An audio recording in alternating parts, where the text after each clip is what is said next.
베드로전서 1장 13절에서 19절 말씀까지입니다. 제가 봉독합니다. 그러므로 너희 마음의 허리를 동이고 근심하여 예수 그리스도께서 나타나실 때에 너희에게 가져다 주실 은혜를 온전히 바랄지어다. 너희가 순종하는 자식처럼 전에 알지 못할 때에 따르던 너희 사역을 본받지 말고 오직 너희를 부르신 거룩한 이처럼 너희도 모든 행실에 거룩한 자가 되라. 기록되었을 때 내가 거룩하니 너희도 거룩할지어다 하셨느니라. 외모를 보지 않고 각 사람의 행위대로 심판하시는 이를 너희가 아버지라 부른즉 너희가 나그네로 있을 때를 두려움으로 지내라.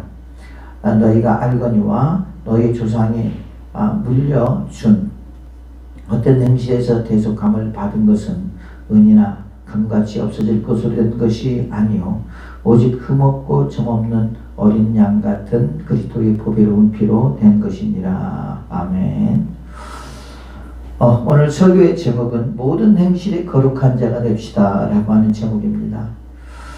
자, 우리가 저번 주에는 우리의 산소망이 되시는 예수님, 그 예수님께서 예수 그리스도를 믿음으로 우리의 영혼이 구원을 받게 되고 그러고 말미암아 우리가 또한 믿음의 연단을 또한 받게 된다 그랬습니다. 믿음의 연단을 통해서 우리가 굳건한 하나님의 사람이 되고 어떠한 어려움과 시련이 온다 할지라도 무너지지 아니하고 끝까지 승리할 수 있는 그러한 성도가 되자고 우리가 말씀했습니다.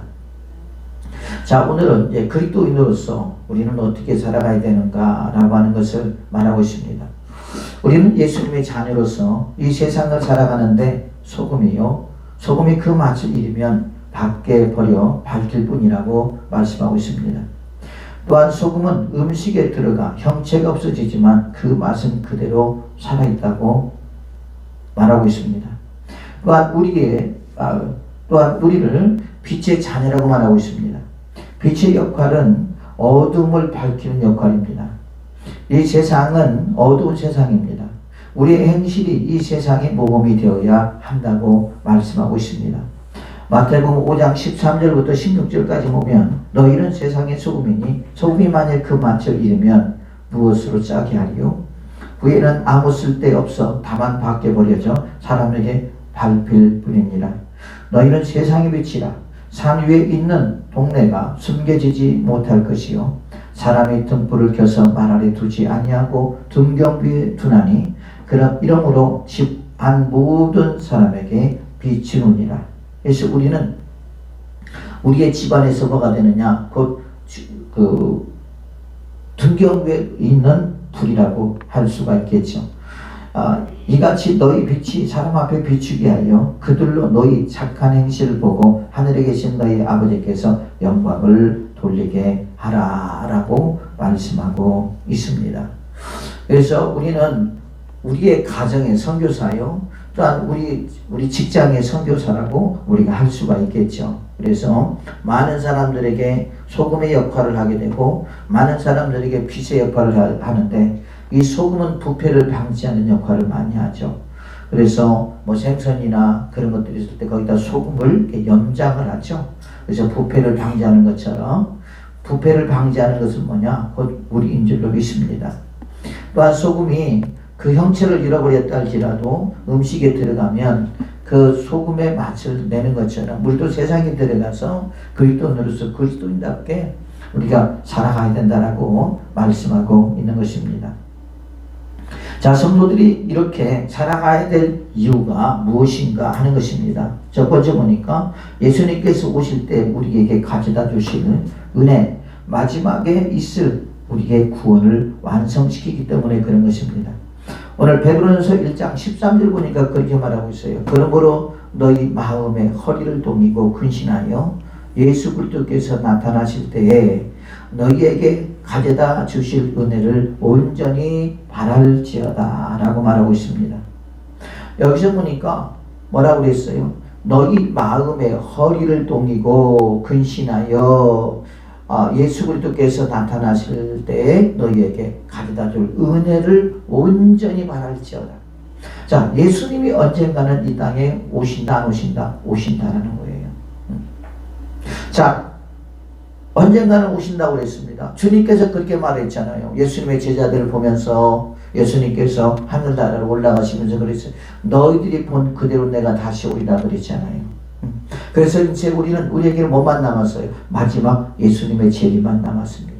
그래서 예수님이 오실 때까지 우리는 어떻게 되냐? 우리는 마음의 허리를 동이고 근신하면서 우리의 신랑 되신 예수님을 기다려야 된다는 거죠.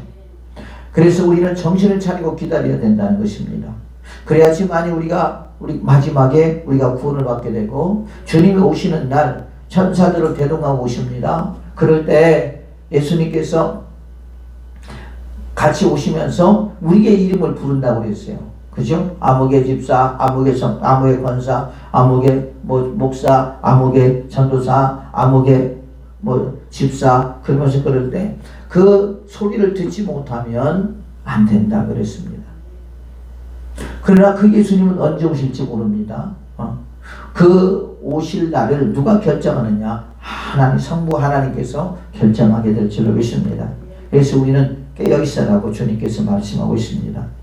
그러면서 우리에게 말씀하고 있습니다. 뭐라고 말씀하고 있느냐? 첫 번째 보니까 너희 마음의 허리를 동이고 살아가야 된다고 13장 1절에 말씀하고 있습니다.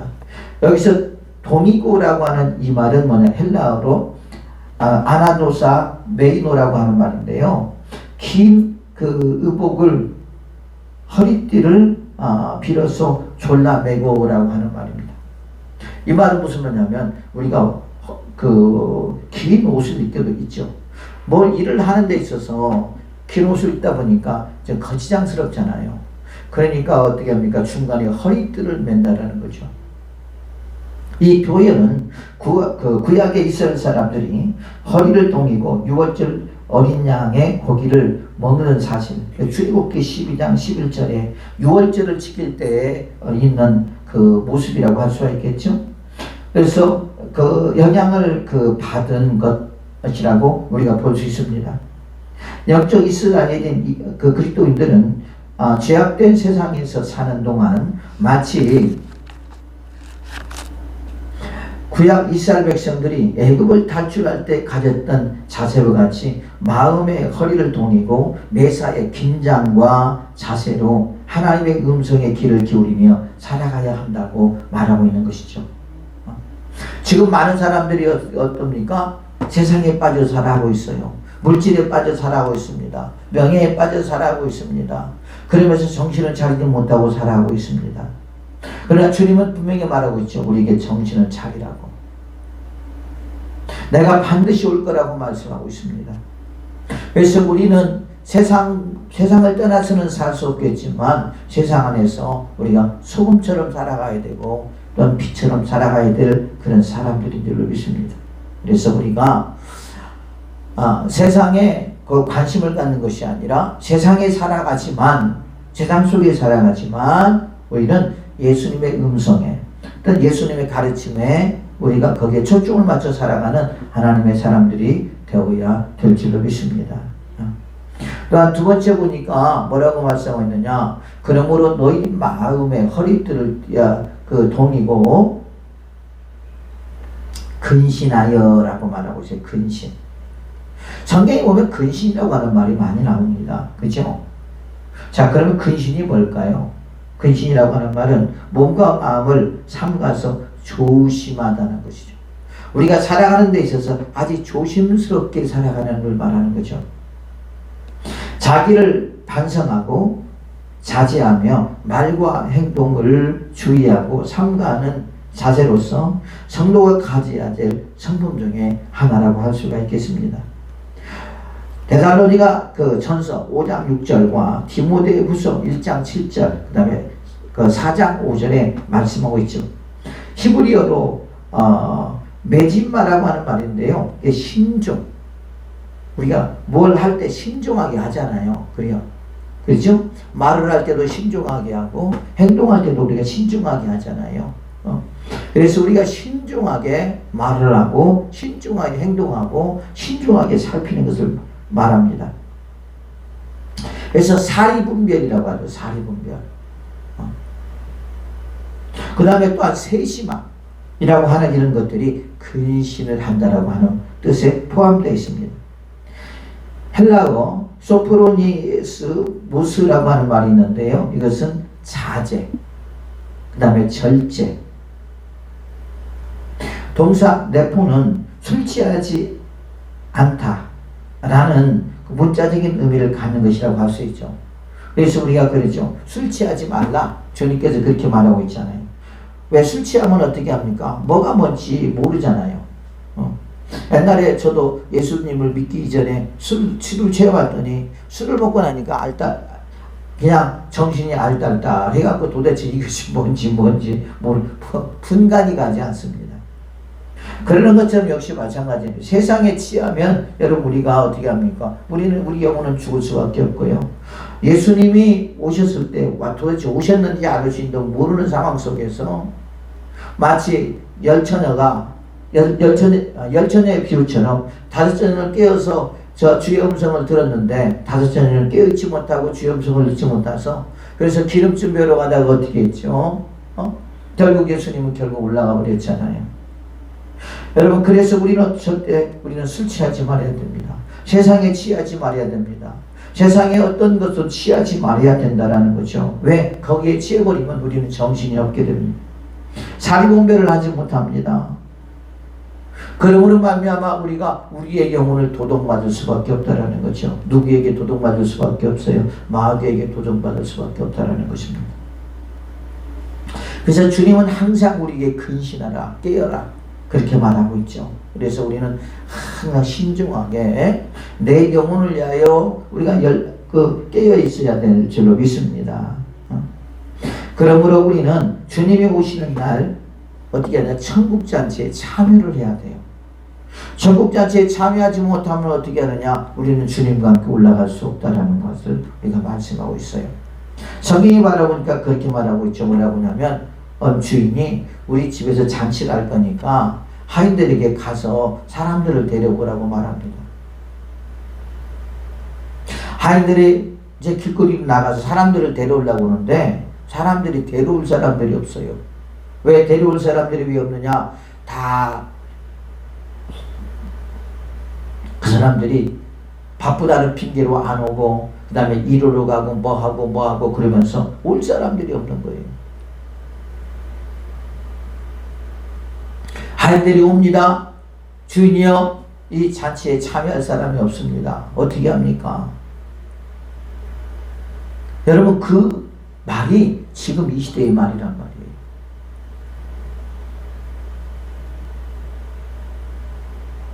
주인이 말합니다. 그러면 저물었을 때 저녁이 됐을 때 다시 한번 나가라 그래요. 왜 그러냐? 그 이유는 모든 사람들이 이제 일을 하고 집으로 돌아올 거 아닙니까? 집으로 돌아오다 보니까 길거리에 사람들이 많겠죠. 그래서 우리 집에 잔치를 하니까 우리 집에 좀 와라. 그러니까 사람들이 많이 왔어요. 왜? 일이 다 끝났기 때문에 그렇겠죠. 그런데 거기서 가만히 보니까 예복을 입지 않는 사람이 있더라는 거죠. 뭐 허겁지겁 왔는지 아니면 예복이 없어서 그냥 왔는지 모르겠지만은 아무튼 예복을 입지 않고 온 사람이 있더라는 거죠. 이 예복을 입지 않고 온 사람들은 뭘 가리키느냐? 곧 구원받지 못한 사람들을 가리키는 거예요. 여러분 우리는 내 눈에 보이지 않지만 지금 뭐예요? 하나님께서 우리에게 주신 예복이 있는 줄로 믿습니다. 그 예복이 뭔지 아십니까? 세마포라고 하는 거예요. 그것을 곧 구원받은 자만이 입을 수 있는 옷인 줄로 믿습니다. 그래서 주님이 오시는 날 우리는 어떻게 그 예복을 입고 주님을 맞이해야 된다는 거죠. 이미 우리는 입고 있어요. 우리는 모르지만 우리 눈에는 보이지 않지만 예수님의 눈에는 보이게 될 줄로 믿습니다. 그래서 예복을 입고 오지 않은 사람은 어떻게 합니까? 거기서 그 잔치에서 쫓겨났어요. 그래서 우리는 어떻게 해야 되느냐? 여러분 우리는 허리를 동이고 우리는 근신하면서 우리가 신랑 되신 예수님을 오는 날까지 내 신앙을 지키며 최후 승리를 얻을 때까지 예수님이 승리하셨던 것처럼 우리도 승리하며 살아가는 하나님의 사람들이 되어야 될 줄로 믿습니다. 그래서 그리스도께서 나타나실 때에 너희에게 가져다 주실 은혜를 온전히 바랄지어다. 주님께서 우리에게 주실 은혜는 뭐냐? 그것은 곧 구원이라는 거죠. 구원. 우리가 여러분 구원을 받아야지. 구원을 받지 못하면 무슨 소용이 있겠습니까? 그래 안 그래요? 그러잖아요. 주님과 함께 저 나라에 우리는 올라가야 될 줄로 믿습니다. 그러므로 사랑하는 주 백성들이요, 우리는 주님이 오시는 날 반드시 우리는 주 앞에 서야 되고, 그리고 우리는 예복을 입고 서야 될 줄로 믿습니다. 자, 그럴 때 우리는 어떻게 합니까? 주님의 잔치에 우리가 동참해서 주님과 함께 올라가는 하나님의 사람들이 되어야 될 줄로 믿습니다. 그게 곧 구원이요. 그 구원이 온전하게 이루어져야 된다는 것이죠. 또한 두 번째 보니까 너희가 그 순종하는 자식처럼 전에 알지 못할 때에 따르던 너희 사역을 본받지 말라고 말씀하고 있습니다. 베드로전서 1장 14절 보니까 너희가 순종하는 자식처럼 전에 알지 못할 때에 따르던 너희 사역을 본받지 말고 그랬어요. 여기서 말하는 이 사역이란 말이 무슨 말이냐? 사역이란 말은 그 헬라어로 이디아, 에피티미아라고 하는 말인데요. 개인의 사적인 욕심이나 자기 이익만을 차리는 욕심을 뜻하는 것입니다. 뭐 사역을 모르는 사람은 없을 거예요. 그죠? 또는 이것을 사역을 사적인 욕심이라고 또 우리가 해석할 수도 있겠지. 개정판에서는 이것을 욕심이라고 말하고 있어요. 욕심. 그 다음 이와 같은 별개로 그 국한문 한국판에서는 이 사역이란 다른 그 한자로 표기되고 있는데 헬라어로는 파도스라고 하는 말인데요. 관능적 욕망이라고 말하고 있어요. 골로새 3장 5절에 보면 나와 있습니다.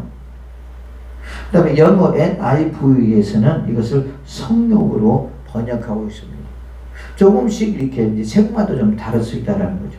근데 우리가 사욕이라고 하는 것은 사적인 욕심을 가리키는 거예요. 여러분, 요즘 사람들이 욕심이 얼마나 많아요? 뭐에 대한 욕심이 많죠? 권력에 대한 욕심, 그리고 물질적인 욕심, 집에 대한 욕심, 차에 대한 욕심. 결국 그것을 얻기 위해서는 뭘 해야 되는 거죠? 돈을 벌어야 돼요. 자, 돈을 벌려면 우리가 성실하고 정직하게 벌어야 되는데 그렇지 아니하고 편법으로 또 벌 수가 있다는 거죠. 왜? 그런 것을 누리기 위해서 하는 거죠. 또한 우리가 부자가 되기 위해서는 어떻게 합니까? 돈을 열심히 벌어야 되겠죠. 그러다 보니까 예수님이라고 하는 그분은 생각할 수가 없는 거예요. 신앙이라고 하는 건 생각할 수가 없는 거예요. 그렇지 않아도 요즘 전 세계적으로 기독교 국가의 많은 사람들도 예수님에 대한 관심이 별로 없어요. 참 기가 막힌 일입니다. 옛날에는 여러분 그들이 우리나라에 와서 복음을 전하고 순교자라서 순교도 하고 그랬거든요. 많은 나라에 가서 선교사 생활을 하면서 많은 나라에 선교사로 헌신하며 희생하며 순교했던 사람들이 누구냐? 그 사람들이란 말이에요. 그런데 이제는 어떻게 해야 되느냐? 그 사람들에게 가서 복음을 전해야 돼요. 그 사람들이 예수님을 알긴 알아요. 아는데 믿지를 않는다라는 거예요. 전도지를 주면 너 땡큐 그래요. 싫다라는 거죠.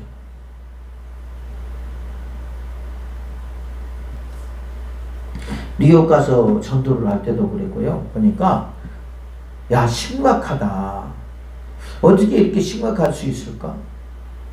아마 그들은 어릴 때부터 예수 그리스도가 누구라는 걸 알고 있을 거예요. 여러분, 알아서 구원받는 게 아니라 우리가 믿음으로 구원받는 거거든요. 그런데 그들은 알고 있어요. 그런데 믿지를 않는다는 거죠. 믿지를 않기 때문에 어떻게 되느냐? 결국 자기가 원하고 바라는 대로 살아간다는 거예요.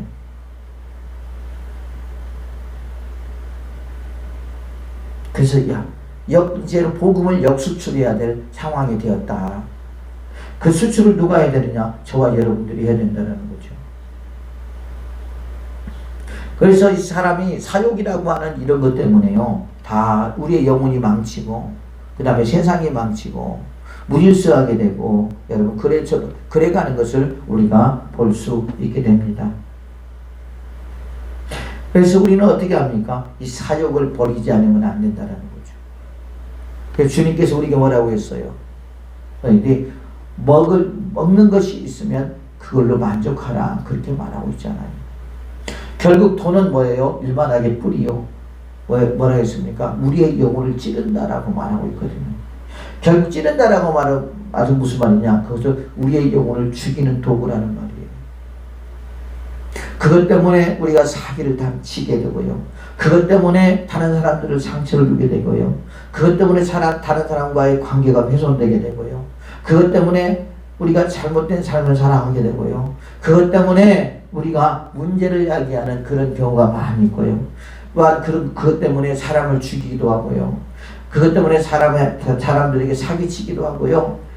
아주 더럽고 추한 것이 뭐냐? 이것이 곧 돈이라는 거죠.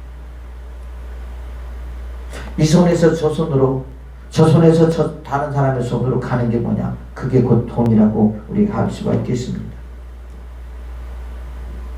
우리가 어떤 상거리를 편리하게 하려고 돈을 만들었는데 지금 어떻게 합니까? 돈이 우상화됐다는 거예요. 왜? 돈이 없으면 살 수 없기 때문에. 그래서 요즘 그렇게 말하죠. 황금만능주의라 그렇게 말합니다. 황금만능주의. 돈이 없으면 살 수 없다는 거죠. 그래서 돈을 벌기 위하여 그냥 남자도 여자도 누구도 다 세상에 나가서 일을 하게 되잖아요, 여러분. 그죠? 돈이라고 하는 것이 또 그거죠. 10원을 벌으면 100원을 벌고 싶고, 100원을 벌으면 1000원을 벌고 싶고, 1000원을 벌으면 10,000원을 벌고 싶고, 10,000원을 벌으면 10만 원을 벌고 싶고, 10만 원을 벌으면 100만 원을 벌고 싶고, 100만 원을 벌으면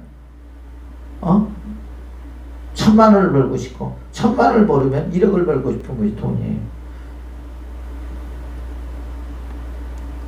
우리는 족한 줄로 아니야 될 줄로 믿습니다. 또한 세 번째 보니까 우리는 모든 행실에 거룩한 자들이 되어야 된다고 말하고 있습니다. 베드로전서 1장 15절 보니까 오직 너희를 부르신 거룩한 이처럼 너희도 모든 행실에 거룩한 자가 되라. 거룩하였을 때 내가 거룩하니 너희도 거룩할지어다 하였도다. 그래서 우리는 어떻게 합니까? 하나님이 거룩하니까 우리도 거룩해져야 된다는 거죠. 왜 우리가 거룩해져야 됩니까? 그것은 하나님이 거룩하니까 우리도 하나님의 자녀로서 거룩해야 된다는 말이에요. 아까 베드로전서 1장 16절 보니까 기록되었을 때 내가 거룩하니 너희도 거룩할지어다 하였느니라 그랬습니다. 자, 거룩이라고 하는 말이 무슨 말이냐? 성경 원문에서는 다양한 단어들이 사용됐는데 그 기본 의미들은 구별하다, 분리하다, 깨끗하게 하다는 공통점을 가지고 있습니다. 우리가 구별된 성도 그렇게 말하잖아요. 성도는 뭐예요? 구별됐다는 뜻이거든요. 그래서 구별하다, 그 다음에 구분하다, 분리하다, 그 다음 깨끗하게 하다라는 공통점을 가지고 있는 것이 뭡니까? 이 거룩함이라고 하는 것입니다. 즉 죄악과 부정으로부터 철저히 자신을 분리시킨다는 거죠. 죄악으로부터 나를 분리시키는 것입니다. 오직 하나님의 소유로서 자신을 구별하여 드리는 변화된 상태를 지칭하는 것입니다.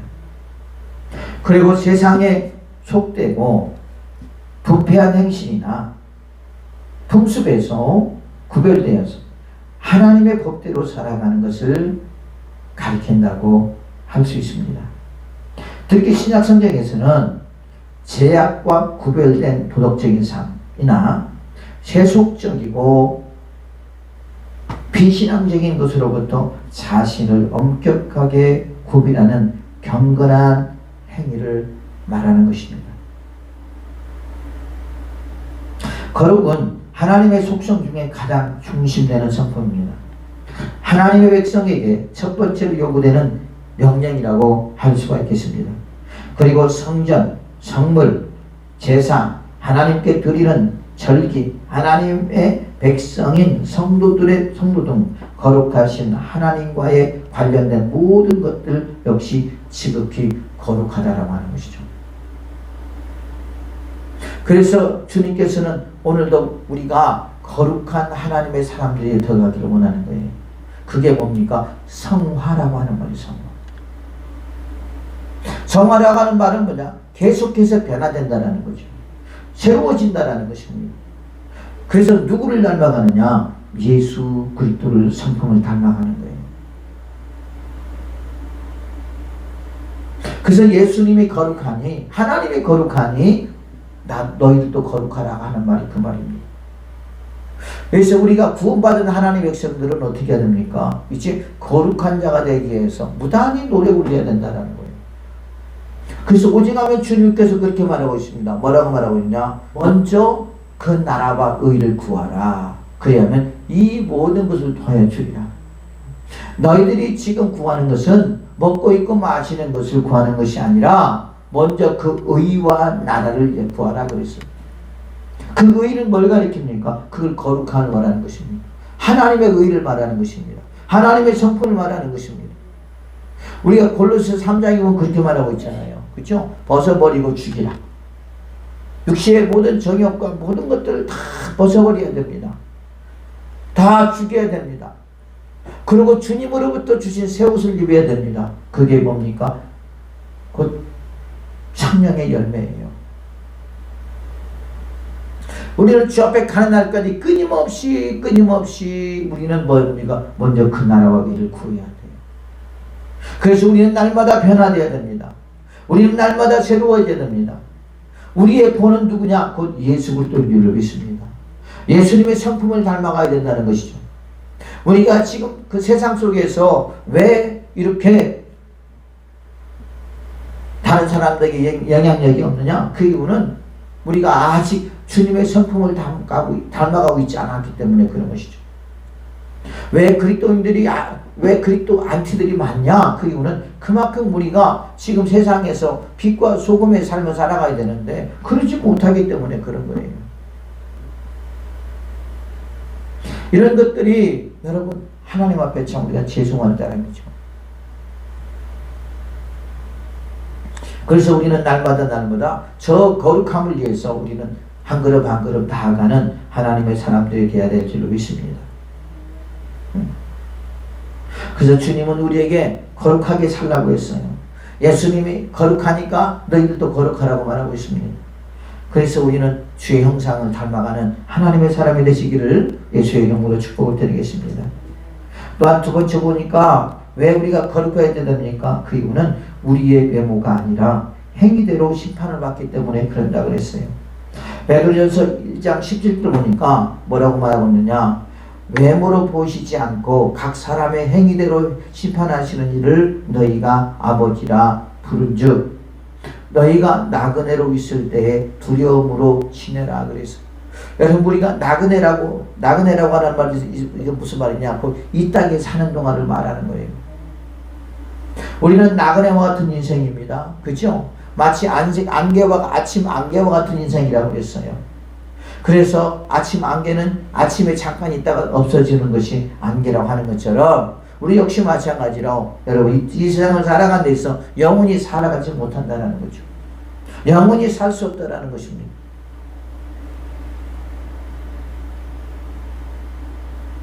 그래서 우리는 어떻게 합니까? 우리는 두렵고 떨림으로 살아 지내야 돼요. 주님이 오시는 날 우리는 주님을 맞이해야 되기 때문에 우리의 세마포를 깨끗하게 빨면서 주님 오실 날을 기다리며 우리가 주님 오실 때에 우리는 그분을 맞이하는 은혜가 있어야 될 줄로 믿습니다. 그래서 주님은 여러분 외모로 보지 않고 각 사람의 행위대로 심판하는 이를 너희가 아버지라 부른다 그랬어요. 예수님께서는 여러분 우리의 외모를 보지 않아요. 우리를 뭘 보냐? 각 사람의 행위를 본다는 거죠. 그래서 성경에 보면 뭐라고 그랬어요? 하나님 나라에 뭐가 있대요? 우리 행위로 있대요. 행위로.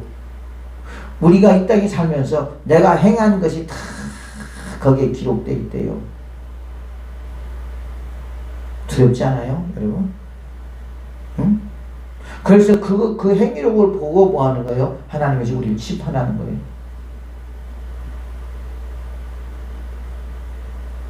이 말은 다른 말로 바꾸면 심은 대로 거둔다 라고 하는 말이죠. 우리가 콩 심은 데 콩 나고 팥 심은 데 팥 난다는 것이죠. 그것은 거짓말을 할 수가 없다는 것입니다. 그렇잖아요. 콩 심었는데 팥이 날 수가 없고 팥 심었는데 콩 날 수가 없다는 거죠. 실제로 그렇잖아요. 고구마를 심으면 고구마 줄기를 심으면 거기서 고구마가 나는 거지 감자가 날 수가 없고. 그렇죠? 그래서 주님도 그랬죠. 나는 포도나무에 너희는 가지라. 포도나무에서 포도 열매가 열려야 되는데 거기 무화과가 왜 열리냐는 거죠. 나쁜 나무에 나쁜 열매가 맺는 것처럼 좋은 나무에 좋은 열매가 맺는 것처럼 우리는 분명히 돌감람나무였는데 참 감람나무에다가 즙을 붙여서 이제 참 감람나무가 열매가 나야 되는데 뭐가 열어요? 돌감람나무가 나는 이유는 뭐냐는 거죠. 나는 반드시 포도나무인데 너희들은 가지인데 왜 참포도가 열려야지 왜 들포도가 열리냐는 거예요. 거기에 왜 무화과가 열리냐는 거죠. 그래서 문제가 있다는 것입니다. 요한복음 5장 29절 보니까 뭐라고 하냐. 선한 일을 행한 자는 생명의 부활로 악한 일을 행한 자는 심판의 부활로 나오리라 그렇게 말하고 있어요. 선한 일을 행한 자는 생명의 부활로 악한 일을 행한 자는 심판의 부활로 나온다. 결국 마지막에 있을 일이라는 것입니다. 내가 선을 행했느냐 악을 행했느냐에 따라서 우리가 이렇게 될 수 있다는 것을 우리는 꼭 기억해야 됩니다. 세 번째로 또한 우리가 왜 거룩해야 됩니까? 그 이유는 우리의 구원은 흠없고 점없는 어린 양 같은 그리스도의 보배로운 피로 우리가 구원을 받았기 때문에 그런 것입니다. 베드로전서 1장 18절 보니까 너희가 알거니와 너희 조상이 물려준 헛된 행실에서 대속함을 받은 것은 은이나 금같이 없어질 것으로 된 것이 아니요 오직 흠없고 점없는 어린 양 같은 그리스도의 보배로운 피로 된 것이니라. 구약에서는 우리가 뭘로 어떻게 구원을 받았죠? 행함으로 구원을 받았습니다. 그렇죠? 그런데 신약에서는 뭐죠? 예수 그리스도를 믿음으로 구원을 받잖아요. 그래서 우리가 구약에서는 구원받을 만한 사람이 없어요. 왜? 어떻게 그들이 행할 수 있냐고. 그러나 하나님께서 구원의 폭을 넓혀줬습니다. 오직 예수 그리스도를 믿음으로. 왜? 왜요?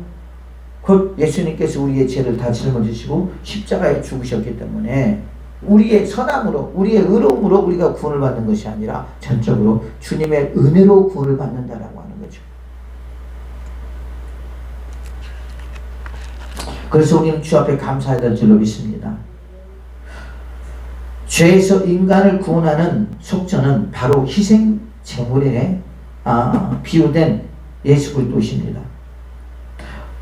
어린 양이라는 단어에는 여러 개념들이 들어가 있는데 이사야서 53장 7절에서 예수님께서 고난받으시는 종으로 도살장으로 끌려가시는 어린 양으로 묘사되고 있습니다. 흠없고 라고 하는 이 말은 선천적, 점없는 후천적 완전성을 가리키는 말로서 예수님의 무죄성과 완전하신 인격을 나타내는 것입니다. 그러므로 우리의 죄에서의 구속은 바로 예수 그리스도의 보혈 외에는 어느 것도 우리를 깨끗하게 할 수 없고 우리가 구원을 받을 수 없다는 것을 우리는 아셔야 돼요. 오직 어린 양 예수 그리스도의 피로만이 우리는 구원을 받을 수 있다는 것. 그래서 오직 흠없고 점없는 어린 양 같은 그리스도의 보배로운 피로 된 것이니라 그랬어요. 자, 구약에서는 여러분 짐승의 피로 됐습니다. 그러나 지금은 어떻게 합니다? 지금은 어떻게 합니까? 하나님의 아들로 이 땅에 오신 예수 그리스도의 피로 우리가 구원을 받게 된 거죠. 하나님께서 예수님을 통해서 새 언약을 세우셨습니다. 그가 죽으심으로, 예수님이 죽으심으로 말미암아 여러분 그를 믿고 그를 영접하는 자가 구원을 받을 것이요 자녀가 될 것이라고 말하고 있습니다. 그러므로 저와 여러분들은 예수 그리스도의 보혈의 피로 우리가 구원을 받게 된 줄로 믿습니다. 받은 줄로 믿습니다. 그래서 우리는 어떻게 합니까? 그래서 우리가 거룩한 삶을 살아가야 된다는 거예요. 주님이 오시는 날 우리는 주님의 심판을 피할 수가 없어요. 우리가 외모로 구원받는 것이 아니라 뭐예요? 우리가 하나님께서 우리의 마음의 중심을 보고 우리의 믿음을 보고 또한 우리가 살아가는 데 있어서 우리가 어떻게 행했느냐에 따라서 분별히 반드시 우리에게 심판이 주어진다고 말하고 있습니다. 그러므로 우리는 이 땅에 살아가는 동안에 열심히 거룩한 하나님의 사람이 되어서 거룩한 삶을 살아가는 하나님의 사람들이 되시기를 예수의 이름으로 축복을 드리겠습니다. 이사야서 53장 1절 우리가 전할 것을 누가 믿었느냐? 여호와의 팔이 누구에게 나타났느냐? 그는 주 앞에서 자라나기를 연한 순 같고 마른 땅에서 나온 뿌리 같아서 고운 모양도 없고 풍채도 없은즉 우리가 보기에 흠모할 만한 아름다운 것이 없도다. 그만큼 예수님의 그 모습은 초라하다라는 거예요. 화려하지가 않다라는 것입니다. 그는 멸시를 받아 사람들에게 버림받았으며 여러분 그 이유는 뭐냐? 그분은 너무나 볼 때 초라해요. 고운 모양도 없다고 그랬어요. 풍채도 없다고 그랬어요.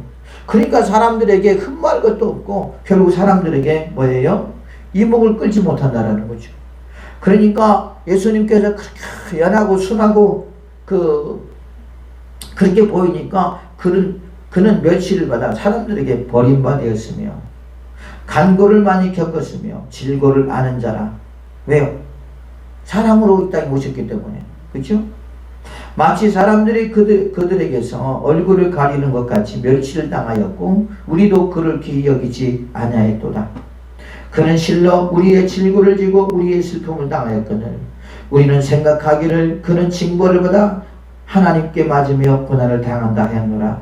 그가 찔림은 우리의 허물 때문이요 그가 상함은 우리의 죄악 때문이라. 그가 징계를 받음으로 우리가 평안을 누리고 그가 채찍에 맞음으로 우리는 나음을 받았도다.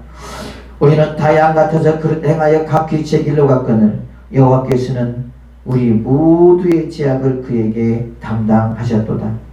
그가 곤욕을 당하여 괴로울 때에도 그의 입을 열지 아니하였으며 마치 도달장으로 끌려가는 어린 양과 털 깎는 자 앞에서 잠잠한 양같이 그의 입을 열지 아니하였도다.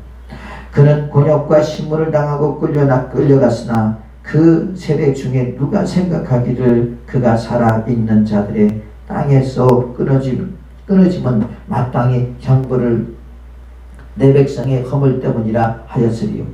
그 강포를 행하지 아니하였고 그의 입에 거짓이 없었으나 그의 무덤이 악인들과 함께 있었으며 그가 죽은 후에 부자와 함께 있었도다.